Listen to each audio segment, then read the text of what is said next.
ನನಗದೊಂದು ಅಭ್ಯಾಸ, ಕೆಟ್ಟ ಅಭ್ಯಾಸ. ಅಮಿತಾಬ್ ಬಚ್ಚನ್ ಬೇಕು ಅಂತ ಅನ್ಸಿದ್ರೆ ಹೋಗಿ ಹೇಳ್ಬಿಡೋದು, ಇಲ್ದಿದ್ರೆ ಅದು ಒಂಥರ ದುರಹಂಕಾರ ಆಗ್ಬಿಡ್ಬೋದು. ದುರಂತ ನಾಯಕರಾಗಿ ಉಳ್ಕೊಂಡ್ಬಿಟ್ರು ಪಾಪ. ನಿನ್ನ ಹೆಸರಿನ ಹಿಂದೆ ನಿನ್ನ ಜಾತಿನ ನಡೆಸ್ಕೊಂತೀಯ ಅಥವಾ ನಿನ್ನ ಐಡೆಂಟಿಟಿಯಾಗಿ ನಿನ್ನ ಜಾತಿನ ಹೇಳ್ತೀಯಾ ಅಂತಂದ್ರೆ, ಜಾತಿಯೋ ಧರ್ಮವನ್ನು ಹೇಳ್ತೀಯಾ ಅಂತಂದ್ರೆ ನಿನಗೆ ಒಬ್ಬ ಒಳ್ಳೆ ಟೀಚರ್ ಸಿಕ್ಕಿಲ್ಲ ಅಥವಾ ಒಳ್ಳೆ ಬರಹಗಾರ ಸಿಕ್ಕಿಲ್ಲ ಅಂತ ಅಂದ್ಬಿಟ್ಟು ಅವ್ರು ಹೇಳಿದ್ರು. ಆಕ್ಚುಲಿ ಒಂದು ಮಟ್ಟಿಗೆ ಕತೆಗೆ ಕೇಳಬೇಕು ಅಂದ್ಕೊಂಡ್ರಂತೆ, ಫೋನು ಮಾಡಿದ್ರು ಅಂತ, ನಾನು ಮರ್ತೋಗ್ಬಿಟ್ಟಿದ್ದೀನಿ. ಪಿಕ್ಚರ್ ಪ್ರಚಾರ ವೀಕ್ಷಕರ ನಮಸ್ಕಾರ, ನಾನು ನಿಮ್ಮ ರವಿ ಸಾಸ್ನೂರ್. ಇತ್ತೀಚೆಗೆ 17ನೇ ಬೆಂಗಳೂರು ಇಂಟರ್ನ್ಯಾಷನಲ್ ಫಿಲ್ಮ್ ಫೆಸ್ಟಿವಲಲ್ಲಿ ಬಹಳಷ್ಟು ಸಿನಿಮಾಗಳನ್ನು ನೋಡಿದಂಥ ಅನುಭವ. ಅಲ್ಲಿ ನನಗೆ ತುಂಬ ಕಾಡಿದಂತಹ ಸಿನಿಮಾಗಳಲ್ಲಿ ಒಂದು ಮಹಾಕವಿ ಅನ್ನೋದು ಸಿನಿಮಾದಲ್ಲಿ ನಮ್ಮ ಕನ್ನಡದ ಪ್ರತಿಭೆ ಕಿಶೋರ್ ಸರ್ ಇದ್ದರು, ಸಿಕ್ಕಿದ್ದಾರೆ, ಅಚಾನಕ ಸಿಕ್ಕಿದ್ದಾರೆ, ಏನೂ ಪ್ಲ್ಯಾನ್ಸ್ ಇಲ್ಲ ಮಾತಾಡೋದು. ಸರ್, ನಾರ್ಮಲಿ ಪ್ರತಿ ಸಲ ಸಿಕ್ಕಾಗ್ಲೂ ಒಂದೊಂದು cinema authenticity point of view ನಾವು ಮಾತಾಡ್ತಾ ಹೋಗ್ತೀವಿ. ಬಟ್ ಇದು ಸರ್ಪ್ರೈಸಾಗಿ ಅನಿಸಿದ್ದು ಮಹಾಕವಿಯಲ್ಲಿ ಪಂಪನ ಪಾತ್ರದಲ್ಲಿ ನಿಮ್ಮನ್ನು ನೋಡಿದಾಗ. ತುಂಬ ವರ್ಷಗಳಿಂದ ಎಲ್ಲ ಥರದ ಪಾತ್ರಗಳನ್ನ ಮಾಡ್ಕೊಂಡ್ಬಂದಿದ್ದೀರಿ, ಬಟ್ ಆ ಪಂಪನ ಪಾತ್ರ ಆಲ್ರೆಡಿ ನೀವು ಸಾಹಿತ್ಯವನ್ನು ಓದಿರೋದ್ರಿಂದ ಕನೆಕ್ಟಿವಿಟಿ ಫ್ಯಾಕ್ಟರ್ ಅಷ್ಟೇನು ಡಿಫಿಕಲ್ಟ್ ಅನಿಸಲಿಲ್ಲ sir, if I am not wrong? ಇಲ್ಲ, ಜೊತೆಗೆ ತುಂಬ ಪರಿಚಯದ ಟೀಮಲ್ಲ ಬಗ್ರೂ ಸರ್ ಸಿನಿಮಾ, ಸೊ ತುಂಬ ಕಂಫರ್ಟಬಲಾಗೇ ಇತ್ತು. ಜೊತೆಗೆ ಪಂಪ ನಾವೆಲ್ಲರೂ ಓದಿರೋ ಪಂಪ ಅಲ್ಲ, ಸೊ ತುಂಬ ವರ್ಷದಿಂದ ಗೊತ್ತಿರೋನು ಪಂಪ ಕೂಡ. ಸೊ ಅವನ ಪಾತ್ರ ಮಾಡೋದು ಒಂದು ಹೆಮ್ಮೆ ಕೂಡ ಇದೆ. ಹೆಮ್ಮೆ ಏನಂತಂದರೆ, ಅವನ ಪಾತ್ರದ ಮೂಲಕ ನಾನು ಬದುಕಿರ್ತೀನಲ್ಲ ಸಿನಿಮಾದಲ್ಲಿ ಅನ್ನೋದು. ಜೊತೆಗೆ ಪಂಪನ್ನು ಬೇರೆಯೇ ಥರ ನೋಡೋ ಪ್ರಯತ್ನ ಮಾಡಿದ್ದಾರೆ sir, which was very interesting ನನಗೆ. ಯಾಕಂದರೆ ಅವನು ಆಗ ಸಾಹಿತ್ಯ ಅನ್ನೋದು ಅರಮನೆಯ ಆಡಳಿತದ ಒಳಗಡೆ ಸಿಕ್ಕಾಕೊಂಡಿದ್ದಾಗ, ಅಂದರೆ ಅವ್ರ ಕೈನಲ್ಲಿದ್ದಾಗ, ಆಸ್ಥಾನಗಳಿದ್ದಾಗ ಸಾಹಿತ್ಯ, ಅದನ್ನು ಹೊರಗಡೆ ತೊಗೊಂಬರೋದಕ್ಕೆ ಇವರ ಪ್ರಯತ್ನಗಳು, ಅವರ ಕೃತಿಗಳು ಕಾಣುತ್ತೆ. ಡಾವಿಂಚಿ ಕೋಡ್ನಲ್ಲಿ ನಾವು ಡಾವಿಂಚಿ ಕೋಡ್ ಅಂದ್ಬಿಟ್ಟು ಅದರೊಳಗಡೆ ಏನೆಲ್ಲ ಇತ್ತು, ಚರ್ಚ್ನ ವಿರುದ್ಧ, ಅವರ ಧರ್ಮಾಂಧತೆ ವಿರುದ್ಧ ಎಷ್ಟೆಲ್ಲ ಇವನು ಹೋರಾಟ ಮಾಡ್ದ ಅನ್ನೋದನ್ನು ಇವತ್ತು ಕೂತ್ಕೊಂಡು ಮಾತಾಡ್ತಾ ಇದ್ದೀವಿ. ಈ ಕೆಲಸ ನಮ್ಮ ಸಾಹಿತ್ಯದಲ್ಲೂ ಆಗ್ತಾಯಿತ್ತು. ಸೊ ಅವನ ಎಲ್ಲ ಕೃತಿಗಳಲ್ಲೂ ಅದು ಕಾಣಿಸುತ್ತೆ, ಅವನ ಮಾತುಗಳಲ್ಲಿ ಕಾಣಿಸುತ್ತೆ. ಅವನ ಸಮಾಜದ ಬಗ್ಗೆನ ಕಾಳಜಿ ಕಾಣುತ್ತೆ, ಅವನ ಸ್ತ್ರೀ ಸ್ವಾತಂತ್ರ್ಯದ ಬಗ್ಗೆನ ಕಾಳಜಿ ಕಾಣುತ್ತೆ, ಅವನ ಸಮಾನತೆಯ ಬಗ್ಗೆನ ಕಾಳಜಿ ಕಾಣುತ್ತೆ. ಸೊ ಎಲ್ಲವನ್ನು, ಎಲ್ಲ ಮಿತಿಗಳನ್ನು, ಧರ್ಮ ಜಾತಿಗಳ ಮೀರಿದ ಅವನ ನೋಟ ಕಾಣುತ್ತೆ. So it's very interesting. ಆ ಥರದ ದೃಷ್ಟಿಕೋನದಿಂದ ಪಂಪನ್ನ ಅವರು ನೋಡಿರೋದು ತುಂಬ ಖುಷಿ ಅನ್ನಿಸ್ತು ನನಗೆ. ಸರ್, ಕತೆಗಳು ಕಾಲಘಟ್ಟಗಳನ್ನು ಮೀರಿ ಜನರ ಮನಸ್ಸಲ್ಲಿ ಉಳಿಯುವಂಥದ್ದು. ಪಾತ್ರಗಳು ಕೂಡ ಅದೇ ಥರ ಎಷ್ಟೋ ವರ್ಷದ ಹಿಂದೆ ಮಾಡಿದಂಥ ಪಾತ್ರ ಕೂಡ ಅವರು ಕಥೆಗಳ ಥರನೇ, ಕಾದಂಬರಿ ಥರನೇ ಕ್ಯಾರಿ ಮಾಡ್ತಾ ಹೋಗ್ತಾರೆ. ಇದಕ್ಕೆ ಇರುವಂತಹ ಬಲವಾದ ಕಾರಣ ಏನು ಸರ್, ನಿಮ್ಮ ಪಾಯಿಂಟ್ ಆಫ್ ವ್ಯೂ? ಪ್ರಸ್ತುತವಾಗಿದ್ದರೆ ಉಳ್ಕೊಳುತ್ತೆ ಅಂತ ಅನಿಸುತ್ತೆ. ಎಲ್ಲಿವರೆಗೂ ಪ್ರಸ್ತುತವಾಗಿರುತ್ತೋ ಅಲ್ಲಿವರೆಗೂ ಉಳ್ಕೊಳುತ್ತೆ ಅನಿಸುತ್ತೆ. ಎಲ್ಲ ಕಾಲದಲ್ಲೂ ಪ್ರಸ್ತುತವಾಗಿರಬೇಕು ಅಂತ ನಾವು ಎಕ್ಸ್ಪೆಕ್ಟು ಮಾಡಬಾರ್ದು ಅನಿಸುತ್ತೆ. ಈಗಿನ ಕಾಲಕ್ಕೆ ಈಗ ನಾವೇನು ಮಾತಾಡ್ತಾ ಇದ್ವಿ ಅದು ಪ್ರಸ್ತುತ, ಸಾಮಾಜಿಕವಾಗಿ ಇವತ್ತು ಪ್ರಸ್ತುತ, ಹಾಗಾಗಿ ಮಾತಾಡಬೇಕು ನಾವು. ಅದು ಎಲ್ಲಿವರೆಗೂ ಪ್ರಸ್ತುತವಾಗಿರುತ್ತೋ ಅಲ್ಲಿವರೆಗೂ ಉಳ್ಕೊಳ್ಬೇಕು. ಯಾವುದೋ ಒಂದು ಸಮಸ್ಯೆ ಅಂತ ಮಾತಾಡ್ತಿದ್ದೀನಿ ಅಂತ ತಿಳ್ಕೊಳ್ಳಿ, ನಾನೀಗ ಡೌರಿ ಬಗ್ಗೆ ಮಾತಾಡ್ತಾ ಇದ್ದೀನಿ ಅಂತ ತಿಳ್ಕೊಳ್ಳಿ. ಸೊ ಡೌರಿ ಸಮಸ್ಯೆ ಎಲ್ಲಿವರೆಗೂ ಇರುತ್ತೋ ಅದು ಪ್ರಸ್ತುತವಾಗಿರುತ್ತೆ. ಆದರೆ ನನ್ನ ಉದ್ದೇಶ ಪ್ರಸ್ತುತವಾಗಿರಬೇಕು ಅನ್ನೋದಲ್ಲ, ಆ ಸಮಸ್ಯೆ ಪರಿಹಾರ ಆಗಬೇಕು ಅನ್ನೋದು. ಸೊ ನಾನು ತುಂಬ ದಿವಸ ಬದುಕಬೇಕು ಅಂತ ಎಕ್ಸ್ಪೆಕ್ಟ್ ಮಾಡಿದ್ರೆ ಆ ಸಮಸ್ಯೆನ ಬದುಕಬೇಕು ಅಂತ ನಾನು ಎಕ್ಸ್ಪೆಕ್ಟ್ ಮಾಡ್ದಂಗೆ ಆಗುತ್ತೆ. ನನ್ನ ಸ್ವಾರ್ಥಕ್ಕೋಸ್ಕರ ಪಾಪ ಎಷ್ಟೊಂದು ಜನ ಕಷ್ಟಪಡಬೇಕು ಅಂತ ನಾನು ಎಕ್ಸ್ಪೆಕ್ಟ್ ಮಾಡ್ದಂಗೆ ಆಗುತ್ತೆ. ಸೊ ಒಬ್ಬ ಕಲಾವಿದ ಎಲ್ಲಿವರೆಗೂ ಪ್ರಸ್ತುತನೋ ಅಲ್ಲಿವರೆಗೂ ಮಾತ್ರ ಉಳಿಬೇಕು. ಸೊ ಅದಾದ ನಂತರ ಬೇರೆ ಜನ್ರೇಷನ್ ಟೇಕ್ ಓವರ್ ಮಾಡಬೇಕು. ಸಮಸ್ಯೆಗಳು ಬದಲಾಗ್ತಾ ಇರ್ತವೆ, ಅವರ ಚಾಲೆಂಜ್ಗಳು ಬದಲಾಗ್ತಾ ಇರ್ತವೆ. ಸೊ ಅದಕ್ಕೆ ತಕ್ಕಂಗೆ ಕಲಾವಿದನು ಬದಲಾಗ್ತಾ ಇರ್ತಾನೆ, ಅವನ ಸಮಸ್ಯೆಗಳು ಅಥವಾ ಅವನು ಎತ್ಕೊಳ್ಳುವಂಥ ವಿಷಯಗಳು ಬದಲಾಗ್ತಾ ಇರ್ತವೆ. ಸೊ ಉಳಿಯೋದಕ್ಕೆ ಕಾರಣ ಪ್ರಸ್ತುತತೆ ಅಂತ ನನಗನ್ಸುತ್ತೆ. ಅದು ಪ್ರಸ್ತುತತೆ ತುಂಬ ದಿವಸ ಆಗಬಾರ್ದು ಯಾವುದು, ಯಾಕಂದರೆ ಎಲ್ಲ ಸಮಸ್ಯೆಗಳನ್ನೇ ನಾವು ಎತ್ಕೊಂಡಿರ್ತೀವಿ ಪ್ರಸ್ತುತವಾಗೋದಕ್ಕೆ. ಆ ಸಮಸ್ಯೆಗಳು ತುಂಬ ದಿವಸ ಇರಬಾರ್ದು ಅನ್ನೋದು ನನ್ನ ಹಾರೈಕೆ, ಆಶಯ.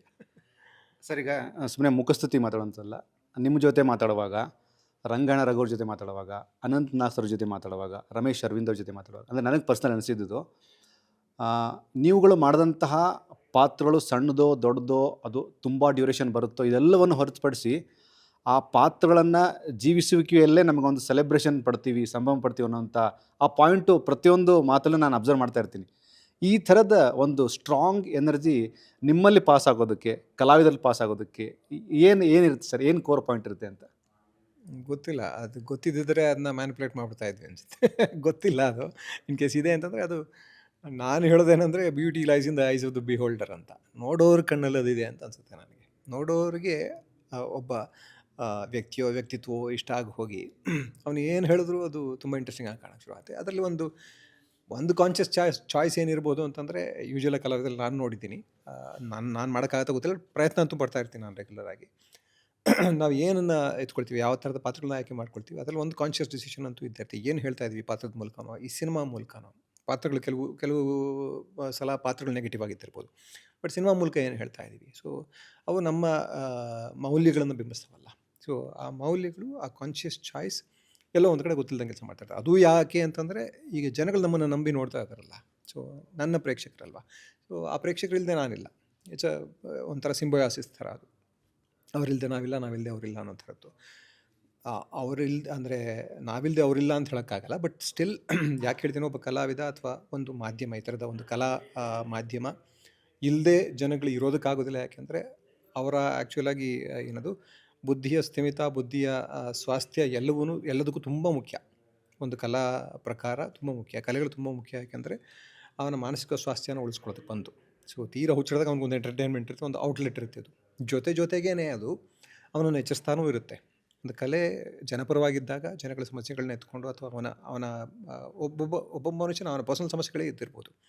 ಅದು ಯೂಶ್ವಲಾಗಿ ಒಬ್ಬರಿಗೆ ಸಮಸ್ಯೆ ಇದೆ ಅಂತಂದರೆ ಆ ಸಮಾಜದಲ್ಲಿ ಸುಮಾರು ಜನಕ್ಕೆ ಆ ಥರದ ಸಮಸ್ಯೆಗಳಿರುತ್ತೆ. ಸುಮಾರು ಜನ ಅದನ್ನು ಒಂದು ಸಮಾಜವಾಗಿಯೂ ಕೂಡ ಅದು ಸಮಸ್ಯೆ ಆಗಿರುತ್ತೆ. ಸೊ ಈ ಥರದ ಒಂದು ಇಂಟ್ರಾಕ್ಷನ್ ಇರೋದ್ರಿಂದ ನಾನು ಸಿಂಬಿಯಾಸಿಸ್ ಅಂತ ಅಂದೆ. ಇಲ್ದಿದ್ರೆ ಅದು ಒಂಥರ ದುರಹಂಕಾರ ಆಗ್ಬಿಡ್ಬೋದು, ನಾವಿಲ್ಲದೆ ಅವರಿಲ್ಲ ಅಂತ ದುರಹಂಕಾರ ಆಗ್ಬಿಡುತ್ತಲ್ಲ. ಸೊ ಅದಕ್ಕೋಸ್ಕರ ಇಷ್ಟೊಂದು ಎಕ್ಸ್ಪ್ಲೈನ್ ಮಾಡಬೇಕಾಯಿತು. ಸೊ ಈ ಥರದ ಸಿಂಬಿಯಾಸಿಸ್ ಇರೋದ್ರಿಂದ ಅದೊಂದು ಕೊಡುಕೊಳ್ಳುವಿಕೆ, ಜೊತೆಗೆ ನಾವಿಬ್ಬರು ಒಟ್ಟಿಗೆ ಬದುಕ್ತಾ ಇದ್ದೀವಿ. ಸೊ ಇಬ್ಬರು ಒಂದು ಸಮಾನ ನೆಲೆಯಲ್ಲಿ ಬದುಕ್ತಾ ಇರೋದ್ರಿಂದ ಆ ಪ್ರೀತಿ, ವಿಶ್ವಾಸ ಇವೆಲ್ಲವೂ ಇರುತ್ತೆ ಅನಿಸುತ್ತೆ. ಸರ್, ಅವತ್ತು ಪಂಪ ಸಿನಿಮಾ ನೋಡಿದಂಥವ್ರೆ, ಮಹಾಕವಿ ನೋಡಿದಂಥವ್ರೆ ಏಳುಮಲೆ ನೋಡ್ತಾರೆ. ಏಳುಮಲೆ ನೋಡಿ ಬಂದು ಆಚೆ ಬಂದು, ಇಂಥ ಸಿನಿಮಾನ ನಾನು ಥಿಯೇಟ್ರಲ್ಲಿ ನೋಡೋಕ್ಕಾಗಲಿಲ್ಲಲ್ಲ ಗುರು ಅನ್ನೋಂತಹ ಒಂದು ಬೇಸರ ವ್ಯಕ್ತಪಡಿಸ್ತಾರೆ. ಇನ್ terms of their situation. Sir, ಇದನ್ನು ಹೇಗೆ ಕನೆಕ್ಟ್ ಮಾಡ್ತೀರಿ ಸರ್? ಅಂದರೆ ನೋಡ್ಬೇಕಂತ ಆಸೆ ಇರುತ್ತೆ ಅವ್ರಿಗೆ, ನೋಡೋಕ್ಕಾಗಿರಲ್ಲ, ಥಿಯೇಟ್ರಿಂದ ತೆಗೆದಿರ್ತಾರೆ. ಬಟ್ ಒಳ್ಳೆ ಸಿನಿಮಾ ಅಂತ ಅವ್ರಿಗೆ ಆಮೇಲೆ ನೋಡಿದ್ಮೇಲೆ ಅನಿಸ್ತಾ ಇರುತ್ತೆ, ಈ ಥರದ ಏಳುಮಲೆ ನೋಡಿದ್ಮೇಲೆ. ಇದು ಏನು ಸರ್ ನಿಮ್ಮ ಪಾಯಿಂಟ್ ಆಫ್ ವ್ಯೂ? ಅದೇ ಇವತ್ತು ಎಲ್ಲ ಕಲಾ ಪ್ರಕಾರಗಳು ಬೇರೆ ಬೇರೆ, ಅಂದರೆ ದಿವಸ ಬದಲಾವಣೆ ಆಗ್ತಾಯಿದೆ, ಜೀವನನೇ ಬದಲಾವಣೆ ಆಗ್ತಾಯಿದೆ, ಜೀವನದ ವೇಗ ಬದಲಾವಣೆ ಆಗ್ತಾಯಿದೆ, ಎಲ್ಲರ ಪರಿಸ್ಥಿತಿಗಳು, ಸಾಮಾಜಿಕ ಪರಿಸ್ಥಿತಿಗಳು, ಆರ್ಥಿಕ ಪರಿಸ್ಥಿತಿಗಳು ಬದಲಾವಣೆ ಆಗ್ತಾಯಿದೆ. ಈ ಥರದ ಸಿಚುವೇಷನಲ್ಲಿ ನಾವು ಎಲ್ಲನೂ ಎಕ್ಸ್ಪೆಕ್ಟ್ ಮಾಡೋಕ್ಕಾಗಲ್ಲ. ಈಗ ಒಂದು ಸಮಾಜವಾಗಿ ನಾವು ಕಲಾಭಿರುಚಿ ಉಳಿಸ್ಕೋಬೇಕು, ಕಲೆಯನ್ನು ಪೋಷಿಸುವಂಥ, ಉಳಿಸ್ಕೊಳ್ಳುವಂಥ ಮನಸ್ಥಿತಿ ಬೆಳೆಸ್ಕೋಬೇಕು ಅಂತೆಲ್ಲ ನಾವು ಎಕ್ಸ್ಪೆಕ್ಟ್ ಮಾಡಬಹುದು. ಬಟ್ ಸ್ಟಿಲ್ ಎಷ್ಟು ಮಟ್ಟಿಗೆ ಸಾಧ್ಯ ಅನ್ನೋದು ಪ್ರಾಕ್ಟಿಕಾಲಿಟಿ ಇದೆಲ್ಲದನ್ನು ಅವಲಂಬಿಸಿರುತ್ತೆ. ಸೊ ಇಷ್ಟೊಂದು ವೇಗವಾದ ಬದುಕಲ್ಲಿ ನನಗೆ ಎಷ್ಟು ಟೈಮ್ ಇದೆ ಸೊ ನಿಂತು ನೋಡೋದಕ್ಕೆ? ಈಗ ಅಷ್ಟೊಂದು ಬೇಗ ಮಾಡಿ ಇಟ್ಬಿಟ್ಟಿದ್ದಾರೆ. ಯಾಕಂದರೆ ಆ್ಯಸ್ ಎನ್ ಎಕಾನಮಿ ನಾವು ಹಂಗೆ ಹಾಕೋಬಿಟ್ಟಿದ್ವಿ, ಒಂದು ಕನ್ಸ್ಯೂಮರಿಸ್ಟಿಕ್ ಎಕಾನಮಿಯಾಗಿ ನಮ್ಮನ್ನು ರೂಪಿಸ್ಬಿಟ್ಟಿದ್ದಾರೆ. ಸೊ ನಮಗೆ ನಿಂತು ಯೋಚಿಸೋಕ್ಕೆ ಟೈಮ್ ಇಲ್ಲ, ನಾವು ಸಿನಿಮಾದವ್ರಿಗೆ ಟೈಮ್ ಇಲ್ಲ. ನಾವು ಈಗ ಒಂದು ಕಲಾ ಸೃಷ್ಟಿಯಲ್ಲಿರುವಂಥವ್ರು, ಈ ಥರದೊಂದು ಜಗತ್ತಿನಲ್ಲಿರುವವರು ನಾವೇ 12 ಗಂಟೆ ಕೆಲಸ ಮಾಡ್ತಾಯಿದ್ವಿ. ಯಾಕೆ ಅಂದರೆ ಪ್ರೊಡಕ್ಷನ್ ಬಡ್ಜೆಟ್ ಕಂಟ್ರೋಲ್ ಮಾಡಬೇಕು ನಾವು. ಒಂದು ಲೊಕೇಶನ್ಗೆ ತೊಗೊಂಡ್ರೆ ಲೊಕೇಶನ್ಗೆ ಬಾಡಿಗೆ ಇರುತ್ತೆ, ಅದು ಒಂದು ದಿವಸಕ್ಕಷ್ಟೇ ಇರುತ್ತೆ, ರಾತ್ರಿನೂ ಮಾಡಿದ್ರೆ ಎಕ್ಸ್ಟ್ರಾ ಬಾಡಿಗೆ ಆಗೋಲ್ಲ. ಆದರೆ ನೀವು ನಿಂತು ಏನೂ ನೋಡೋದಕ್ಕೆ ಪುರ್ಸೊತ್ತೇ ಇಲ್ಲ, ನಿಮ್ಮ ಮನೆಗೆ ಹೋಗೋಕ್ಕೆ ಪುರ್ಸೊತ್ತೇ ಇಲ್ಲ, ಮನೆಯಲ್ಲಿ ನಿಂತು ಸುತ್ತಮುತ್ತ ನೋಡೋದಕ್ಕೆ ನಿಮ್ಮ ಮಕ್ಕಳು ನೋಡೋದಕ್ಕೆ ಪುರ್ಸೊತ್ತಿಲ್ಲ. ಸೊ ಈ ಥರದ ಪರಿಸ್ಥಿತಿಯಲ್ಲಿ ನಾವೇ ಕಲಾವಿದರೇ ಬದುಕ್ತಿರ್ಬೇಕಾದ್ರೆ ನಾವು ಇನ್ನೊಂದು ಬೇರೆ ಥರದ ಜೀವನದಲ್ಲಿ ಸಿಕ್ಕಾಕೊಂಡ್ರೆ ಒಬ್ಬ ಜನಸಾಮಾನ್ಯನ ಹೇಗೆ ನಾವು ಎಲ್ಲ ನಮ್ಮ ಸಿನಿಮಾ ನೋಡಬೇಕಾಗಿತ್ತು, ನೀನು ಇಷ್ಟೊಂದು ಪ್ರಯತ್ನ ಪಟ್ಟಿದ್ದೀವಿ ನಾವು ಅಂತ ಹೇಳಲಿಕ್ಕೆ ಸಾಧ್ಯ. ಬಟ್ ಎಲ್ಲೋ ಒಂದು ಕಡೆ ನೋಡ್ತಾರೆ, ಎಲ್ಲೋ ಒಂದು ಕಡೆ ತಲುಪುತ್ತೆ. ಯಾಕಂದರೆ ಬೇಕಾದಷ್ಟು ದಾರಿಗಳಿದೆ ಅದಕ್ಕೆ. ಇವಾಗ ಸಿನಿಮಾ ಒಂದು ಲೆವೆಲ್ಗೆ ಒಳ್ಳೆ ಒಪಿನಿಯನ್ ಬಂತು ಅಂತಂದರೆ OTTನವರು ತೊಗೊಳ್ತಾರೆ. ಅಟ್ಲೀಸ್ಟ್ ದುಡ್ಡು ಕೊಡದೆ ಹೋದ್ರೂ ಶೇರ್ ಇದರಲ್ಲೂ ಏನದು ಪೇಪರ್ ವ್ಯೂ ಅಂತ ಏನೋದಿಲ್ಲ, ಅದೆಲ್ಲರೂ ತೊಗೊಳ್ತಾರೆ. ಹೆಂಗೋ ಒಂದು ಕಡೆ ಹೋಗಿ ತಲುಪುತ್ತೆ. ಕೆಲವು ಸಿನಿಮಾಗಳು ಅಲ್ಲೂ ಸಿಗದೆ ಹೋಗ್ಬೋದು. ಅಂಥವನೇ ಅಂತ ಒಬ್ಬ ಅಟ್ಲೀಸ್ಟ್ ಜನಗಳಿಗೆ ತಲುಪಿಸಲೇಬೇಕು ಅನ್ನುವಂಥ ಒಬ್ಬ ಫಿಲ್ಮ್ ಮೇಕರ್ ಅದನ್ನ ಯೂಟ್ಯೂಬ್ಗಾರು ಹಾಕ್ತಾರೆ. ಸೊ ಇವತ್ತು ಎಷ್ಟೋ ಒಳ್ಳೊಳ್ಳೆ ಸಿನಿಮಾಗಳು ಯೂಟ್ಯೂಬ್ನಲ್ಲಿವೆ, ಎಷ್ಟೋ ಒಳ್ಳೊಳ್ಳೆ ಶಾರ್ಟ್ ಫಿಲ್ಮ್ಸ್ ಇವೆ, ತುಂಬ ಅದ್ಭುತವಾದ ಸಿನಿಮಾಗಳೆಲ್ಲ ಯೂಟ್ಯೂಬ್ನಲ್ಲಿ ಸಿಗ್ತವೆ. ಸೊ ಪಾಪ ಆವಾಗ ಅವ್ರಿಗೇನು ಮಾರ್ಕೆಟ್ ಸಿಕ್ಕಲೇ ಇಲ್ಲ, ಅವ್ರಿಗೆ ಅದ್ರ ಪ್ರತಿಫಲ ಸಿಕ್ಕಲೇ ಇಲ್ಲ. ಈಗ ಗುರುದತ್ ಅಂತವರೆಲ್ಲ ದುರಂತ ನಾಯಕರಾಗಿ ಉಳ್ಕೊಂಬಿಟ್ರು ಪಾಪ, ಅವ್ರ ಜೀವನವೂ ದುರಂತ ಆಗೋಯ್ತು. ಸೊ ನಾನು ನಂಗೆ ನಗ್ತಾ ಹೇಳ್ತಾ ಇರೋದು ಹಿಂಗೆ ಅಂದರೆ ಆ ನೋವನ್ನು ಮರೆಮಾಚೋದಕ್ಕಷ್ಟೇ. ನನಗದೊಂದು ಅಭ್ಯಾಸ, ಕೆಟ್ಟ ಅಭ್ಯಾಸ. ನೋವಿನ ಸಂಗತಿ ನಕ್ಕೊಂಡು ಹೇಳ್ತೀನಿ. ಸೊ ಆ ಥರದ ದುರಂತವನ್ನೆಲ್ಲ ನೋಡಿದ್ದೀವಲ್ಲ ನಾವು, ಅದಕ್ಕೆಲ್ಲ ಕಂಪೇರ್ ಮಾಡಿದ್ರೆ ಇದೆಷ್ಟೋ ಆಸೆ ಅಂತ ಅನಿಸುತ್ತೆ. ಒಂದು ಲೆವೆಲ್ಗೆ ನಮಗೆ ಬೇಕಾದಷ್ಟು ಪ್ಲ್ಯಾಟ್ಫಾರ್ಮ್ಸ್ ಇವೆ. ಈಗ ನನಗೆ ಇಲ್ಲಿ ಸಿನಿಮಾ ಥಿಯೇಟ್ರಲ್ಲಿ ನೋಡಲಿಲ್ಲ ಅಂದರೆ ಇನ್ನೊಂದು ಕಡೆ ತೊಗೊಂಡು ಹೋಗೋದಕ್ಕೆ ನಾವೇ ಒಂದು ಸಿನಿಮಾ ಮಾಡಿದ್ವಿ, 3 ವರ್ಷದಿಂದ ಕಾಯ್ತಾ 4 ವರ್ಷ ಆಯಿತು, ಇನ್ನೂ ಮಾರೋಕ್ಕಾಗ್ತಾಯಿಲ್ಲ ಅದನ್ನ. ಗೊತ್ತಿಲ್ಲ ಅದು ಈಚೆಗೆ ಬರಲೇ ಇಲ್ಲ ಅಂತಂದು ಆಗ್ಬಿಡ್ಬೋದು. ಸೊ ಹಂಗಾಗಲಿಲ್ಲ ಅಂದರೆ ಎಲ್ಲ ಯೂಟ್ಯೂಬಲ್ಲೆಲ್ಲ ಹಾಕಬೇಕಾಗತ್ತೆ ನಾವು ಅನಿಸುತ್ತೆ. ಉದ್ದೇಶ ಏನಂದರೆ ಜನಗಳ ಜೊತೆ ಒಂದು ಸಂವಹನ ತಾನೆ, ಒಂದು ಸಂಭಾಷಣೆ ಏರ್ಪಡಬೇಕು ಅನ್ನೋದೇ ತಾನೆ. ಸೊ ಅದೇ ಉದ್ದೇಶ ಆಗಿದ್ದಾಗ ಓಕೆ, ಲಾಸ್ ಆದರೂ ಪರವಾಗಿಲ್ಲ ಅಂತ ಸುಮಾರು ಸಿನಿಮಾ ಮೇಕರ್ಗಳು ಅದನ್ನ ಮಾಡ್ತಾರೆ. ಸೊ ಮುಖ್ಯವಾಗಿ ಒಬ್ಬ ಫಿಲ್ಮ್ ಮೇಕರ್ ಬರೋದೇ ಒಂದು ಇಂಟ್ರಾಕ್ಷನ್ಗೋಸ್ಕರ ಅಲ್ವಾ. ಅವನ ಅನಿಸಿಕೆಗಳು, ಅವನ ಭಾವನೆಗಳು, ಅವನ ಐಡಿಯಾಲಜಿಗಳು, ಮೌಲ್ಯಗಳು ಇದನ್ನೆಲ್ಲನೂ ಜನಗಳ ಜೊತೆ ಹಂಚ್ಕೊಳ್ಳೋದಕ್ಕೆ, ಜನಗಳ ಜೊತೆ ಒಂದು ಕಾನ್ವರ್ಸೇಷನ್ ಕ್ರಿಯೇಟ್ ಮಾಡೋದು ತಾನೆ. ಸರ್, ನಂದು ಇದೊಂದು ಪರ್ಸ್ನಲ್ ಪ್ರಶ್ನೆ ಸರ್, ನೀವು ಸಿಕ್ಕಾದ ಕೇಳಬೇಕಾಗಿತ್ತು ಸರ್.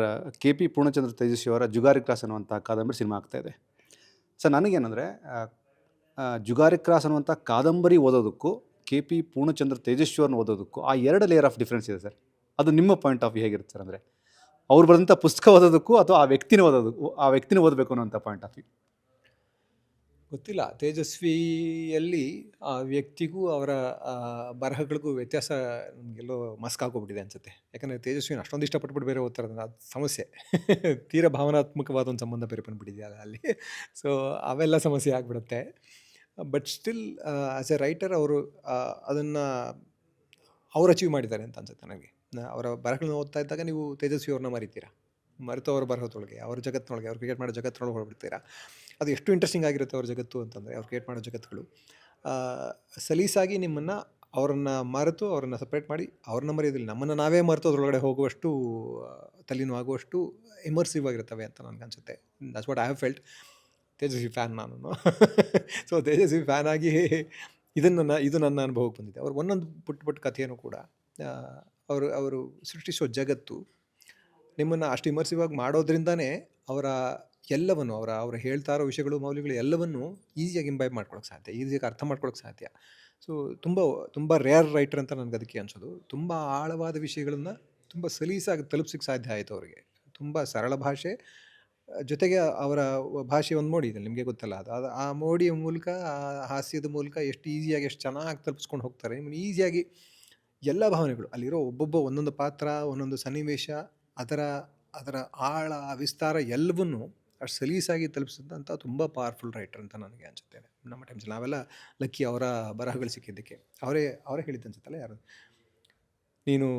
ಅವರೇ ಹೇಳಿದ್ದಂತೆ, ತೇಜಸ್ವಿನೇ ಹೇಳಿದ್ದು ಅನ್ಸುತ್ತೆ, ನೀನು ಏನು ಜಾತಿಯ ಬಗ್ಗೆ, ಜಾತಿವಾತನ ಅಥವಾ ನಿನ್ನ ಹೆಸರಿನ ಹಿಂದೆ ನಿನ್ನ ಜಾತಿಯನ್ನು ಅಂಟಿಸ್ಕೊತೀಯ ಅಥವಾ ನಿನ್ನ ಐಡೆಂಟಿಟಿಯಾಗಿ ನಿನ್ನ ಜಾತಿನ ಹೇಳ್ತೀಯಾ ಅಂತಂದರೆ, ಜಾತಿಯೋ ಧರ್ಮವನ್ನು ಹೇಳ್ತೀಯಾ ಅಂತಂದರೆ ನಿನಗೆ ಒಳ್ಳೆ ಟೀಚರ್ ಸಿಕ್ಕಿಲ್ಲ ಅಥವಾ ಒಳ್ಳೆ ಬರಹಗಾರ ಸಿಕ್ಕಿಲ್ಲ ಅಂತಂದ್ಬಿಟ್ಟು ಅವ್ರು ಹೇಳಿದ್ದೆ ಅನ್ಸುತ್ತಲ್ಲ. ನಮಗೆಲ್ಲ ತೇಜಸ್ವಿ ಸಿಕ್ಕಿದ್ರು, ಕುವೆಂಪು ಸಿಕ್ಕಿದ್ರು, ಈ ಬೇಂದ್ರ ಸಿಕ್ಕಿದ್ರು, ಕಾರಂತರು ಸಿಕ್ಕಿದ್ರು. ಸೊ ನಾವು ಅದೃಷ್ಟವಂತರು. ಇಲ್ಲ ಸರ್, ಒಂದು ರೌಂಡ್ ಕಂಪ್ಲೀಟ್ ಜ್ಞಾನಪೀಠ ಬಂದೋಗ್ಬಿಡು ಸರ್ ಇಲ್ಲಿ. ಒಂದು 4 ಬಂತು, ಸಾರಿ. ಎಲ್ಲರೂ ಅಷ್ಟೇ, ಎಲ್ಲರೂ ನಾವು ಸಾಹಿತ್ಯ ಅಷ್ಟೊಂದು ರಿಚ್ ಆಗಿರೋದಕ್ಕೆ ನಾವೆಲ್ಲ ಇವತ್ತೇನಾಗಿದ್ವಿ ಅದಾಗಿದ್ವಿ ಅಂತ ನನಗನ್ಸುತ್ತೆ. ನನಗಂತೂ ನನಗೆ ನನ್ನ ಜೀವನದಲ್ಲಿ ಸಾಹಿತ್ಯ ತುಂಬ ದೊಡ್ಡ ಬದಲಾವಣೆ ಮಾಡಿದೆ. ಸರ್, ಒಂದು ಕನ್ನಡ ಸೇರಿ ಬೇರೆ ಭಾಷೆಗಳಲ್ಲಿ ಸರ್ ನಿಮ್ಮದು ಲೈನಪ್ಸ್ ಏನು ನಡೀತಿದೆ? ಒಂದು ಜಸ್ಟ್ ಫಾರ್ ದ ಕ್ಯೂರಿಯಸ್. ಪುಟ್ಟದಾಗಿ ಆಗ್ತಾಯಿದೆ, ಅಂದರೆ ಕೆಲವು ದೊಡ್ಡ ಸಿನಿಮಾಗಳು ಆಗ್ತಾಯಿದೆ. ಈಗ ನೀವು ಜ್ಞಾಪಿಸಿದ ಮೇಲೆ ನನಗೆ ಜ್ಞಾಪಕ ಬಂತು, ಕಿಂಗ್ ನಾಗಾರ್ಜುನ ಅವರ ಸಿನಿಮಾ ತುಂಬ ಎಕ್ಸ್ಪೆಕ್ಟೆಡ್ ಸಿನಿಮಾ, ಇಂಟ್ರೆಸ್ಟಿಂಗ್ ಡೈರೆಕ್ಟರ್. ಅವ್ರ ಜೊತೆ ಕೆಲಸ ಮಾಡಿ ತುಂಬ ಇಂಟ್ರೆಸ್ಟಿಂಗ್ ಆಗಿತ್ತು. ಇನ್ನೊಂದಷ್ಟು ಬಾಕಿ ಇದೆ ಕೆಲಸ, 1-2-3 ದಿವಸ ಅಷ್ಟೇ ಮಾಡಿದ್ದೀನಿ ನಾನು, ಇನ್ನೂ ಸುಮಾರು ಕೆಲಸ ಬಾಕಿ ಇದೆ. ಅದೊಂದು ಇಂಟ್ರೆಸ್ಟಿಂಗ್ ಸಿನಿಮಾ. ಅದು ಬಿಟ್ಟು ಬೇರೆ ಭಾಷೆಯಲ್ಲಿ ಯಾವುದು, ಇವ್ರದ್ದು ಒಂದು ಸಿನಿಮಾ ಆಗ್ತಾಯಿದೆ, ತ್ಯಾಗರಾಜನ್ ಕುಮಾರರಾಜ ಅರಣ್ಯಕಾಂಡ ಮಾಡಿದ್ರಲ್ಲ, ಸೂಪರ್ ಡಿಲಕ್ಸ್ ಎಲ್ಲ, ರಾಜ್ ಶೆಟ್ಟಿ ಅನ್ನೋದ್ರಲ್ಲಿ ಮಾಡ್ತಾ ಇದ್ದಾರೆ ಅಂತ ನನಗೆ ಗೊತ್ತಿರಲಿಲ್ಲ. ಈಗಷ್ಟೇ ಗೊತ್ತಾಯ್ತು, ಅವ್ರು ಪೋಸ್ಟರ್ ಕಳಿಸಿದ್ರೆ ಆವಾಗಲೇ ನೋಡಿದೆ ರಾಜ್ ಶೆಟ್ಟಿ ಅಂತ. ಹೌದಾ? ಏನು ಇಂಟ್ರೆಸ್ಟಿಂಗ್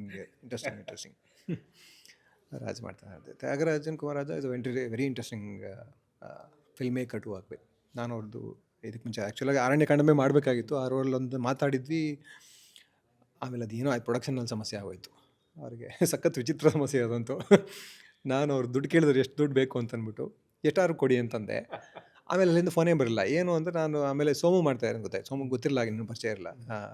ಸೋಮಸುಂದರಂ ಫ್ಯಾಂಟಾಸ್ಟಿಕ್ ಆ್ಯಕ್ಟರ್, ಅವ್ರು ಸೂಪರ್ ಮಾಡಿದ್ರು. ಅವ್ರು ಮಾಡಿದಾಗ ನಾನು ಮಾಡೋಕ್ಕಾಗ್ತಿರಲ್ಲ, ಬಟ್ ನಾನು ಮಾಡಿದರೆ ಏನೋ ಬೇರೆ ಥರ ಇರ್ತಾಯಿತ್ತು ಅಷ್ಟೇ. ಬಟ್ ನನಗೆ ಖುಷಿ ಕೊಡ್ತಾಯಿತ್ತು, ನನಗೆ ಭಾರಿ ಇಷ್ಟ ಆಯ್ತು ಆ ರೋಲು. ಆಮೇಲೆ ಇವರಿಂದ ಹೇಳಿದ್ರೆ ಏನಂದರೆ ಪ್ರೊಡಕ್ಷನ್ ಹೇಳೋದಂತ, ಅವ್ನು ದುಡ್ಡೇನು ಅಂತ ಹೇಳಿಲ್ಲ, ಎಷ್ಟು ಎಕ್ಸ್ಪೆಕ್ಟ್ ಮಾಡ್ತಾನೋ ಗೊತ್ತಾಗಲಿ. ನಾನು ದುಡ್ಡು ಕೇಳಲೇ ಇಲ್ವಲ್ಲಪ್ಪ, ನಾನು ದುಡ್ಡನ್ನ. ನಾನು ಕುಮಾರರಾಜ ಜೊತೆ ಜಗಳ ಮಾಡಿಕೊಂಡೆ. ಆಮೇಲೆ ನನಗೆ ಹೇಳಿದ್ಮೇಲೆ ನಿನ್ನ ರೋಲ್ ಬೇರೆ ಹಿಂಗೆ ಕೊಟ್ಬಿಡ್ತೀಯ ಬೇರೆಯವ್ರಿಗೆ ಅಂತ. ಅದೊಂಥರ ಯೂಶ್ವಲಾಗಿ ಈ ಹುಡುಗರಿಗೆ ಗರ್ಲ್ ಫ್ರೆಂಡ್ ಇದ್ದಂಗೆ ಅದು. ಒಂದು ರೋಲ್ ನೀವು ಹೇಳಿದ್ಮೇಲೆ ನಾವು ನಮ್ಮದಿದು ಹಿಂಗೆ ಅದ್ರ ಬಗ್ಗೆ ಏನೇನೋ ಕಲ್ಪನೆ ಮಾಡ್ತಾ ಇರ್ತೀವಿ. ಕನಸುಗಳನ್ನೆಲ್ಲ ಹಾಳು ಮಾಡಿಬಿಟ್ಟಿಲ್ಲ ಅಂತ ಜಗಳ ಆಡಿದ್ದೆ.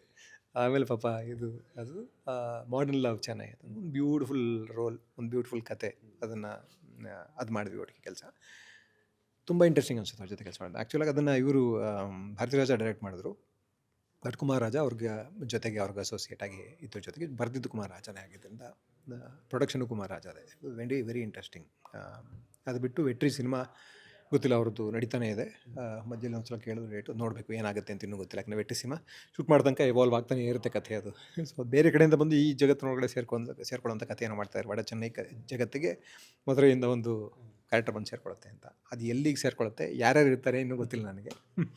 ಅದನ್ನು ನೋಡಬೇಕು. ಇನ್ಯಾವುದಿದೆ ಒಂದು ಪುಟ್ಟ ಸಿನಿಮಾ ಹೊಸಬರು ಶಿವನೇಸನ್ ಅಂತ ಒಂದು ಥ್ರಿಲ್ಲರ್ ಮಾಡ್ತಾಯಿದ್ದೀನಿ. ಅದು ಬಿಟ್ಟರೆ ವರಲಕ್ಷ್ಮಿ ಡೈರೆಕ್ಟ್ ಮಾಡಿದೆ. ದಟ್ ವಾಸ್ ಆಲ್ಸೋ ವೆರಿ ಅದು ಸಖತ್. ವರಲಕ್ಷ್ಮಿ ಸುಮಾರು ಇದಕ್ಕೆ ಮುಂಚೆ 2-3 ಸಿನಿಮಾ ಒಟ್ಟಿಗೆ ಮಾಡಿದ್ವಿ ಅನಿಸುತ್ತೆ. ತುಂಬ interesting to work with as a director, as a person also. ತುಂಬ ಅಂದರೆ ತುಂಬ ದಿವಸ ಒಟ್ಟಿಗೆ ಕೆಲಸ ಮಾಡಿದ್ವಿ. ಒಂದು ಎಚ್ಚರಿಕೆ ಅಂತ ಒಂದು ಸಿನಿಮಾ ಮಾಡಿದ್ವಿ. ಅವಾಗ ತುಂಬ ಚೆನ್ನಾಗಿ ಪರಿಚಯ. ಸೊ ಆವಾಗಿಂದ ಈಗ ಇವಾಲ್ವ್ ಆಗಿರೋದು ನೋಡೋದಕ್ಕೆ ತುಂಬ ಖುಷಿ ಆಗುತ್ತೆ. ವರಲಕ್ಷ್ಮಿ ಆ್ಯಸ್ ಅ ಡೈರೆಕ್ಟರ್ ತುಂಬ ಖುಷಿ ಅನಿಸ್ತು. Detailing, understanding of the characters and script, ಆ ಥರ ಅದರ ಎಷ್ಟು ಬೇಕು ಅನ್ನೋದು ಇದೆಯಲ್ಲ. ನಾನು ಪ್ರಿಯಾಮಣಿ ಒಟ್ಟಿಗೆ ಮಾಡಿದ್ವಿ ಅವ್ರ ಸಿನಿಮಾದಲ್ಲಿ ಕೆಲಸ. ಈ ಪಾತ್ರಗಳನ್ನ ಎಷ್ಟು ತೋರಿಸ್ಬೇಕು ಅನ್ನೋ ಅಳತೆ ಒಂದು ಇದೆಯಲ್ಲ, ಆ ಎಮೋಷನ್ಸು ಎಷ್ಟರ ಮಟ್ಟಿಗೆ ಬೇಕು, ಯಾಕಂದರೆ ಮುಖ್ಯ ಕತೆಗೆ ಏನು ಬೇಕು ಅಂತ ಇದೊಂದು ಸಬ್ ಪ್ಲಾಟಾಗಿ ಬರುತ್ತೆ ಅದರೊಳಗೆ. ಆ ಅಳತೆ ಗೊತ್ತಿರೋದೇ ತುಂಬ ಇಂಟ್ರೆಸ್ಟಿಂಗ್ ಅನಿಸ್ತು. ನಮ್ಮ ಜೊತೆಗೆ ವಿಮೆನ್ ಡೈರೆಕ್ಟರ್ಸ್ ಅಂತ ಹೇಳಬಾರ್ದು, ಅದನ್ನ ಅದೇ ಸಪ್ರೇಟ್ ಮಾಡಿದಾಗ ಹೇಳ್ದಂಗೆ ಇರುತ್ತೆ. ಬಟ್ ಅವ್ರು ಮಾಡ್ಬೇಕಾದ್ರೆ ಅದ್ರದ್ದು ಒಂದು ಏನೋ ಒಂದು ಸ್ಪೆಷಾಲಿಟಿ ಇರುತ್ತೆ ಅಲ್ಲಿ. ಏನೋ ಒಂದು ನಾವು ಗೊತ್ತಿಲ್ಲ, ನಮಗಿಂತ ವಿಭಿನ್ನವಾಗಿ ಏನೋ ಒಂದು ಇರುತ್ತೆ, ವಿಚ್ ಇಸ್ ದೇರ್ ಆರ್ಟಿಸ್ಟಿಕ್ ಒಂದು ಇದು ಅನಿಸುತ್ತೆ. ಅಂಡರ್ಸ್ಟ್ಯಾಂಡಿಂಗ್ ಇರುತ್ತಲ್ಲ, it's very different and very interesting. Sir, ಒಂದು ಜನ ಕಿಶೋರ್ ಸರು ನಮಗೆ ಸಿಗೋದೇ ಇಲ್ಲ ಅಂದರೆ in terms of sir commercial ಅಂತಂತಲ್ಲ, ತುಂಬ ಬ್ಯುಸಿ ಇದ್ದಾರೆ ಅಂತೆ. ಸರ್, ಈ ಥರದ್ದು ರೂಮರ್ಸ್ ತುಂಬ ಕೇಳ್ತಾ ಇರ್ತೀರಿ. ಇದನ್ನ ಹೇಗೆ ಎಂಜಾಯ್ ಮಾಡ್ತೀರಿ ಸರ್ ನೀವು? ನನ್ನ ಟಚ್ ಮಾಡಿಲ್ಲ ಗುರು, they are only thinking I am busy ಅಂತ. ಅದಾಗುತ್ತೆ, ಏನೂ ಮಾಡೋಕ್ಕಾಗಲ್ಲ. ನನಗೆ ರಾಜೇ ಒಂದ್ಸಲ ಹೇಳಿದ್ರು, ಆ್ಯಕ್ಚುಲಾಗಿ ಒಂದು ಮಟ್ಟೆ ಕತೆಗೆ ಕೇಳಬೇಕು ಅಂದ್ಕೊಟ್ರಂತೆ. ಫೋನು ಮಾಡಿದ್ರಂತೆ, ನಾನು ಮರ್ತೋಗ್ಬಿಟ್ಟಿದ್ದೀನಿ. ನಾನು ಚೆನ್ನೈಲಿದ್ದೆ, ಬೆಂಗಳೂರಿಗೆ ಬರ್ತೀನಿ, ಬೆಂಗಳೂರು ಬಂದ ತಕ್ಷಣ ಮಾತಾಡೋಣ ಅಂತ ಹೇಳಿದ್ನಂತೆ. ನಾನು ಅವ್ರು ಆಮೇಲೆ ಯೋಚನೆ ಮಾಡಿದಂತೆ, ಇಲ್ಲಿ ನಮ್ಮ ಹತ್ರ ಕಾಸೇ ಇಲ್ಲ, ಇವನು ಕಾಸು ಕೇಳಿದ್ರೆ ಏನು ಮಾಡೋದು ಅಂತ ಅಂದ್ಬಿಟ್ಟು ನಿಮ್ಮ ಹತ್ರ ಮಾತಾಡಲಿಲ್ಲ ಸರ್. ಅದೇ ಹೇಳಿದೆ, ಈಗ ನೀವು ಕಾಸೇನೋ ನಾನು ಕೇಳಲ್ಲ ಅಂತ ಗೊತ್ತಾಗ್ಬಿಟ್ಟಿದ್ದೀರಿ, ನೀವು ಮಾಡಿಬಿಟ್ಟಿದ್ರೆ ಆ ಸಿನಿಮಾ, ನೀವು ನೋಡಿ ನೀವು ಆಗೇ ಇರ್ತಾರಿಲ್ಲ. ಈಗ ನೀವು ಡೈರೆಕ್ಟ್ರಾಗಿ ಹಿಟ್ ಆಗಿಬಿಟ್ಟಿದ್ರಿ, ನೀವು ಆ್ಯಕ್ಟೇ ಮಾಡ್ತಾ ಇರಲ್ವೇನೋ ಅಂತ. ಬಟ್ ಸ್ಟಿಲ್ ರಾಜ್ ಬೇರೆ ಸಿನಿಮಾ ಮಾಡಿರೋರು ಅನ್ಸುತ್ತೆ, ಬೇಸಿಕ್ಲಿ ಏನು ಆ್ಯಕ್ಟರ್ ಅಲ್ವಾ, ಸೊ ಮಾಡಿರೋರು ಅನ್ಸುತ್ತೆ. ಬಟ್ ಸ್ಟಿಲ್ ನನಗೆ ಲಾಸು, ಒಂದು ಮಟ್ಟೆ ಕತೆ ಹೋಯ್ತು ನಿಮ್ಮಿಂದ. ಎಷ್ಟು ಚೆನ್ನಾಗಿತ್ತು ಸಿನಿಮಾನ ಮಾಡಿದ್ದೀರಿ. ಬಟ್ ಸ್ಟಿಲ್ ಯಾಕಂದರೆ ಅವರ ಪರ್ಸನಲ್ ಎಕ್ಸ್ಪೀರಿಯನ್ಸ್ ಅಂತ ತೊಗೊಂಡು ಮಾಡಿದ್ನಲ್ಲ, ಅವ್ರು ಮಾಡಿದ್ದು ಕರೆಕ್ಟ್ ಅನಿಸುತ್ತೆ. ಈಗ ಚೇರನ್ ಹೆಂಗೆ ಆಟೋಗ್ರಾಫ್ ಮಾಡಿದ್ರು ಹಾಗೆ ಅವ್ರು ಮಾಡಿದ್ದು ಕರೆಕ್ಟ್ ಅನಿಸುತ್ತೆ. ಬಟ್ ಹಿಂಗಾಗುತ್ತೆ. ಸುಮಾರು ಕಡೆ ಹೇಳ್ತೀನಿ, ಮೊನ್ನೆ ಪ್ರೆಸ್ ಮೀಟಲ್ಲಿ ಕೇಳ್ತಾರೆ ಅವರು, ನೀವು ಫೋನೇ ಎತ್ತಲ್ವಂತೆ, ಫೋನಿಗೆ ಸಿಕ್ಕಲ್ವಂತೆ. ನಾನು ಎತ್ತುತ್ತೀನಲ್ಲ ಬಗ್ಗೆ, ಹೆಚ್ಚು ಕಡಿಮೆ ಎತ್ತುತ್ತೀನಿ ಎಲ್ಲ ಫೋನು. ಇಲ್ದಿದ್ರೂ ಯೂಶಲಾಗಿ ನಾನು ಕಾಂಟ್ಯಾಕ್ಟ್ ಮಾಡೋಕ್ಕೂ ಎತ್ತಲಿಲ್ಲ ಅಂದರೆ ನಾವು ಮೆಸೇಜ್ ಮಾಡ್ತೀವಲ್ಲ, ಮೆಸೇಜ್ ಮಾಡಿದ್ರೆ ರೆಸ್ಪಾಂಡ್ ಮಾಡಿರ್ತೀನಿ. ಬಟ್ ಸ್ವಲ್ಪ ಮರವು ನನಗೆ, ಹಂಗಾಗಿ ಮಿಸ್ ಆಗೋ ಚಾನ್ಸ್ ಇರುತ್ತೆ. ಬಟ್ ಹಂಗೂ ಕೆಲವ್ರು ಹೆಂಗೆ ಅಂತಾರೆ ಗೊತ್ತಿಲ್ಲ, ಕೆಲವ್ರು ಹಂಗೆ ಅಂದ್ಕೊಂಡ್ಬಿಟ್ಟಿರ್ತಾರೆ, ಕಾಂಟ್ಯಾಕ್ಟೇ ಮಾಡಲ್ಲ. ಏನೂ ಮಾಡೋಕ್ಕಾಗಲ್ಲ. ಈಗ ನನಗೆ ಕನ್ವಿಕ್ಷನ್ ಇದೆ ಸರ್ ಡೈರೆಕ್ಟರ್, ನಾನು ಇವಾಗ ಡೈರೆಕ್ಟ್ ಮಾಡ್ತಾ ಇಲ್ಲ, ನನಗೂ ಬೇಕಾದಷ್ಟು ರಿಸರ್ವೇಷನ್ಸ್ ಇತ್ತು. ಈಗ ನಾನು ಪ್ರಕಾಶ್ ಸರ್ ಮಾಡಬೇಕು ಅಂದ್ರೂ ಅವ್ರು ಮಾಡಿದ್ರೆ ಇದು ನಾನು ಹೇಳೋ ವಿಷಯ ಹೇಳೋದಕ್ಕಾಗತ್ತೆ ಅಂತ ಅನಿಸ್ತಾಯಿತ್ತು. ತುಂಬ ಚಿಕ್ಕ ಪಾತ್ರ, ಬಟ್ ತುಂಬ ಇಂಪಾರ್ಟೆಂಟ್ ಪಾತ್ರ. ಕಥೆಯನ್ನೇ ತಿರುಗಿಸಿ ಬೇರೆ ದಿಕ್ಕಿಗೆ ಬಿಡುವಂಥ ಪಾತ್ರ. ನಾನು ಯೋಚನೆ ಮಾಡಿ ಒಂದು ಶೆಡ್ಯೂಲ್ ಶೂಟ್ ಮಾಡಿಬಿಟ್ಟು ಅವ್ರದ್ದು ಹೋಗಿ ಮಾತಾಡಲೇ ಇಲ್ಲ. ಶೂಟಿಂಗ್ ಒಂದು ಶೆಡ್ಯೂಲ್ ಮುಗಿಸ್ಬಿಟ್ಟು ಕಾಯ್ತಾನೇ ಇದ್ದೆ. ಕೊನೆಗೆ ಅವಿನಾಶ್ ಸರ್ ಹೇಳಿದ್ರು, ಹೋಗು ಕೇಳು, ಅವ್ರು ಮಾಡ್ತಾರೆ ಅಂತಂದು ಪ್ರಕಾಶ್ ಅಂತಂದರು. ಸರಿ ಹೋಗಿ ಕೇಳೋಣ ಅಂತಂದ್ಬಿಟ್ಟು ಮೆಸೇಜ್ ಮಾಡಿದೆ, ಸರ್ ಹಿಂಗೆ ಒಂದು ಮಾಡ್ತಾಯಿದ್ದೀನಿ ಹೇಳಿದ್ರು. ತುಂಬ ಚಿಕ್ಕ ಎಕ್ವಿಪ್ಮೆಂಟ್ ಕೊಂಡು, ತುಂಬ ಶೂ ಸ್ಟ್ರಿಂಗ್ ಬಡ್ಸಲ್ಲಿ ಏನೋ ಚಿಕ್ಕದಾಗಿ ಮಾಡ್ತಾಯಿದ್ದೀನಿ ಸರ್, ನಿಮ್ಗೆ ಓಕೆ ಅಂದರೆ ನೀವು ಮಾಡಿ ಅಂತ. ಅವ್ರು ಇಮಿಡಿಯೇಟಾಗಿ ಓಕೆ ಅಂದರು. ಮಾಡ್ತೀನೋ, ಏನು ದುಡ್ಡೇನೋ ಬೇಕಾ ನಿನಗೆ ಅಂತಂದರು. ಅಯ್ಯೋ ಸರ್, ಅಯ್ಯೋ ನನಗೆ ಫಸ್ಟ್ ನೀವು ಮಾಡ್ತೀನಿ ಅಂತಿದ್ದೇನೆ, ನಾನು ಜೀರ್ಣಿಸ್ಕೊಳ್ಳೋಕೆ ಟೈಮ್ ಬೇಕು, ನೀವು ದುಡ್ಡು ಬೇರೆ ಕೇಳ್ತಾ ಇದ್ದೀರಲ್ಲ ಅಂತ ಫುಲ್ಲು. ಸೊ ನಾನು ಆ ಪೊಸಿಷನ್ಲಿದ್ದು ನನಗೆ ಅರ್ಥ ಆಗುತ್ತೆ, ಆ ಥರ ಕಾಂಟ್ಯಾಕ್ಟ್ ಮಾಡದೇ ಇರೋದು ಅರ್ಥ ಆಗುತ್ತೆ. ಏನು ಮಾಡಲ್ಲ.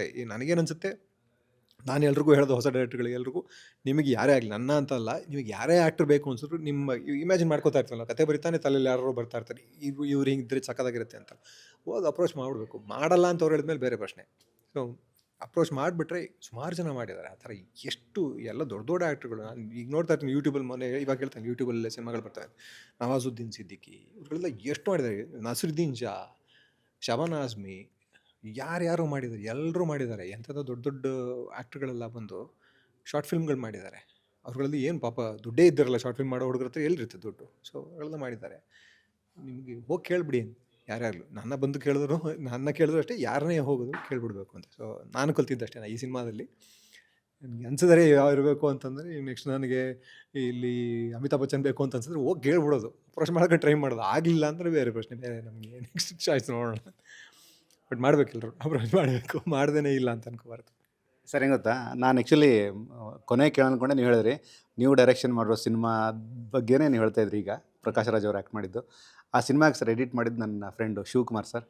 ಶಿವ ಹೇಳಿದ್ದು, ಬೇರೆ ಥರದ ಸಿನಿಮಾ ಕಿಶೋರ್ ಸರ್ನ ಅಂದರೆ ಆ್ಯಸ್ ಎ ಆ್ಯಕ್ಟ್ರಾಗಿ ನೋಡಿ ಸೆಲೆಬ್ರೇಟ್ ಮಾಡೋದಂಥವ್ರು ಆ ಸಿನಿಮಾದಲ್ಲಿ ಒಂದಷ್ಟು ಶಾರ್ಟ್ಸು ಒಂದಷ್ಟು ಮೇಕಿಂಗ್ಸ್ ಮಾಡ್ಬೇಕಾದ್ರೆ ಏನೋ ಆಪ್ತವಾಗಿ ಕಾಡುವಂಥ ಒಬ್ಬ ಟೆಕ್ನಿಷಿಯನ್ ನನಗೆ ಕಿಶೋರ್ ಸರಲ್ಲಿ ಕಂಡ್ರು ಅಂತ ನಂಗೆ ಶಿವ ಹೇಳ್ದ. ಅಂದರೆ ಈ ವಿಷಯಕ್ಕೆ ಬಂತು ಅಂತ ನಾನು ಹೇಳ್ತಾ ಇರೋದು. ಸಮಥಿಂಗ್ ಏನೋ ಇಂಟ್ರೆಸ್ಟಿಂಗ್ ಇದೆ ಅಂತ ಅನಿಸ್ತೀವಿ ಸರ್ ನನಗೆ ಆ ಒಂದು ಸಿನಿಮಾ. ಗೊತ್ತಿಲ್ಲ, ನನಗೇನು ಗೊತ್ತಿದೋ ಅದು ಅಷ್ಟು ಮಾಡ್ತಾ ಇದ್ದೀನಿ. ಹೋಗ್ತಾ ಏನೋ ಒಂದು ಓವರ್ ಕಾನ್ಫಿಡೆನ್ಸಲ್ಲೇ ಹೋಗಿ ಮಾಡೋಕ್ಕೆ ಶುರು ಮಾಡಿದ್ದು. ಅದಕ್ಕೆ ಮುಂಚೆ ಒಂದು ಸಿನಿಮಾ ಪೋಸ್ಟ್ ಪ್ರೊಡಕ್ಷನ್ ಪೂರ್ತಿ ವರ್ಕ್ ಮಾಡಿದೆ. ಒಂದು 2 ದಿವಸ ಶೂಟ್ ಮಾಡಿದೆ. ಆ ಸಿನಿಮಾ ಏನು ಡೈರೆಕ್ಟರ್ಗೂ ನಮ್ಗಳಿಗೂ ಮಧ್ಯೆ ಇದೊಂದು ಸ್ವಲ್ಪ ಅಲ್ಲ, ಆ್ಯಕ್ಟರ್ಗಳು ಪ್ರೊಡ್ಯೂಸರ್ಗಳಾದಾಗ ತೀರಾ ಇನ್ವಾಲ್ವ್ ಆಗ್ತೀವಿ. ನಮ್ದು ಏನೋ ಇರುತ್ತಲ್ಲ, ನಮ್ದೆಲ್ಲ ತಲೆಯೊಳಗೆ ತರಬೇಕು ಅಂತ ಟ್ರೈ ಮಾಡ್ತೀವಿ. ಡೈರೆಕ್ಟ್ರಿಗೆ ಸಿಕ್ಕಾಪಟ್ಟೆ ಕಷ್ಟನೇ ಅದು. ಬಟ್ ಅದನ್ನ ಹ್ಯಾಂಡಲ್ ಮಾಡ್ಬೇಕು, ಏನು ಮಾಡೋಕ್ಕಲ್ಲ. ಒಬ್ಬ ಡೈರೆಕ್ಟ್ರು ಆ್ಯಕ್ಚುಲಿ ಪೀಪಲ್ ಮ್ಯಾನೇಜ್ಮೆಂಟ್ ತುಂಬ ಚೆನ್ನಾಗಿ ಬಂದಿರ್ಬೇಕು. ನಾನು ಅದನ್ನ ಕಲಿತಾ ಇದ್ದೀನಿ. ಸಾರಿ. ಸೊ ಪಾಪ ಅವ್ನ ಕೈಲಿ ಆಗಲಿಲ್ಲ. ಕೊನೆಗೆ ಅವನ್ನ ಕಳಿಸಿ ಮಿಕ್ಕಿದ್ದನ್ನು ನಾವು ಮಾಡ್ಕೋಬೇಕಾಯ್ತು. ಪೋಸ್ಟ್ ಪ್ರೊಡಕ್ಷನ್ ಪೂರ್ತಿ ಕೂತ್ಕೊಂಡು ಮಾಡಿದೆ. ಸೊ ಅದು ಇದಾಗಲಿಲ್ಲ. ಕೊನೆಗೆ ಸ್ಕ್ರೀನ್ ಪ್ಲೇ ಪೂರ್ತಿ ಬದಲಾಯಿಸಿ ಒಂದಷ್ಟು ಏನೋ ಮಾಡಿ ಹೊಸದಾಗಿ ಬರೋದು ಸ್ಕ್ರೀನ್ ಪ್ಲೇನ. ಇರೋದನ್ನೇ ಇಟ್ಕೊಂಡು ಏನೋ ಮಾಡೋಕ್ಕೆ ಸಾಧ್ಯ ಎಲ್ಲನೂ ಮಾಡಿದ್ವಿ.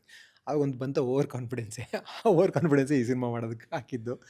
ಈ ಸಿನಿಮಾ 3 ವರ್ಷದಿಂದ ಮಾಡ್ತಾಯಿದ್ದೀನಿ. ವರ್ಷಕ್ಕೆ 1 ವಾರ 10 ದಿವಸ ಹೋಗಿ ಶೂಟ್ ಮಾಡ್ತೀವಿ, ಬರ್ತೀವಿ.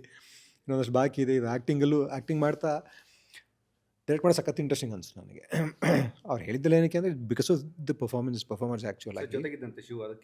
ಹಾಂ, ಅದೇ ನನಗೆ ಆ್ಯಕ್ಚುಲಾಗಿ ಪಾಪ ಅವ್ರು ಬಂದು ನನ್ನ ಟಾರ್ಚರ್ಗಳನ್ನೆಲ್ಲ ತಡ್ಕೊಂಡ್ರು ಪಾಪ ಅವರು. ನನಗೆ ಇಂಟ್ರೆಸ್ಟಿಂಗ್ ಅನಿಸಿದ್ದು ಏನಂದರೆ ಫೈನಲಿ ಆ್ಯಕ್ಟರ್ಸ್ ಮೂಲಕನೇ ನಾವು ಹೇಳ್ತಾ ಇರ್ತೀವಿ ಕಥೆನ. ಆ್ಯಕ್ಟರ್ಸ್ ಜೊತೆ ಕೆಲಸ ಮಾಡೋದಿಲ್ಲ, ಭಾರಿ ಇಂಟ್ರೆಸ್ಟಿಂಗ್ ಅಂತ ಅನ್ನಿಸ್ತು ನನಗೆ. ಈಗ ನೀವು ಏನೋ ಅಂದ್ಕೊಂಡಿರ್ತೀವಿ, ಆ್ಯಸ್ ಅನ್ ಆ್ಯಕ್ಟರ್ ನಮ್ಮದೇ ಒಂದು ಕ್ರಿಯೇಟ್ ಮಾಡ್ಕೊಂಬಿಟ್ಟು ಇಟ್ಬಿಟ್ಟಿರ್ತೀವಿ. ವಿಜುವಲ್ಸ್ನು ಕ್ರಿಯೇಟ್ ಮಾಡಿಬಿಡ್ತೀವಿ, ಆ್ಯಕ್ಟರ್ಸ್ನು ಕ್ರಿಯೇಟ್ ಮಾಡಿಬಿಡ್ತೀವಿ, ಆ್ಯಕ್ಟರ್ ಏನು ಮಾಡ್ತಾರೆ ಅನ್ನೋದು ಕ್ರಿಯೇಟ್ ಮಾಡ್ಕೊಂಬಿಡ್ತೀವಿ ತಲೆಯಲ್ಲಿ. ಬಟ್ ಅಲ್ಲಿಗೆ ಹೋದಾಗ ಬೇರೆ ಏನೋ ಸಿಗ್ತಾ ಇರುತ್ತೆ. ಸೊ ಅಡ್ಯಾಪ್ಟಬಿಲಿಟಿ ಸುಮಾರು ಕಲಿಬೇಕಾಗತ್ತೆ. ಜೊತೆಗೆ ಸಖತ್ ಇಂಟ್ರೆಸ್ಟಿಂಗ್ ಕೂಡ. ನನಗೆ ಆ್ಯಕ್ಟರ್ಸು ಅಂತದ್ದು ಅನುಪಮ ಅಂತ ಮುಂಚೆ ಇನ್ನೊಂದು ಸಿನಿಮಾ ಕೆಲಸ ಮಾಡಿದ್ವಲ್ಲ, ಅವರು ಮಾಡಿದ್ರು. ನನಗೆ ತುಂಬ ಇಂಟ್ರೆಸ್ಟಿಂಗ್ ಅನಿಸಿದ್ದು ಅವಿನಾಶ್ ಸರ್ ಜೊತೆ ಕೆಲಸ ಮಾಡಿದ್ದು. ಸಖತ್ ಮಜಾ ಕೊಡ್ತು ನನಗೆ. It was nice.